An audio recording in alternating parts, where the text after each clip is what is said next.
வழிகாட்டுகின்றன. கடவுள் பக்தி என்பது வெறும் ஓர் உணர்ச்சி அல்ல, தீவிர வைராகியம், மனத்தின் தூய்மையின் விளைவே அது. இராமாயணத்தில் ஸ்ரீராமரது வாழ்வில் விளக்கப்பெறும் உயர் குணங்களை பெற்று விளங்க நீங்கள் பெரிதும் முயல வேண்டும். தற்காலிகமாக ஏதோ ஓர் உத்வேகம் போல உணர்ச்சி உங்களிடம் மேலெழுமே தவிர தெய்வீக உணர்வை நீங்கள் அனுபவிக்க மாட்டீர்கள்.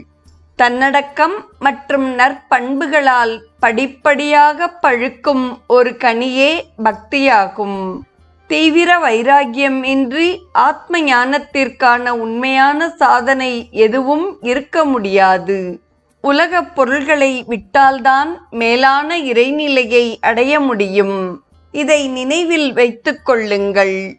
பக்தி என்பது வயது, குலம், கோத்திரம், நிலைமை அல்லது ஆண் பெண் என்பவற்றை பொறுத்து அமைவதில்லை. எங்கள் வேலையிலிருந்து நாங்கள் ஓய்வு பெற்ற பின்னர் நாங்கள் தியானம் மற்றும் பக்தி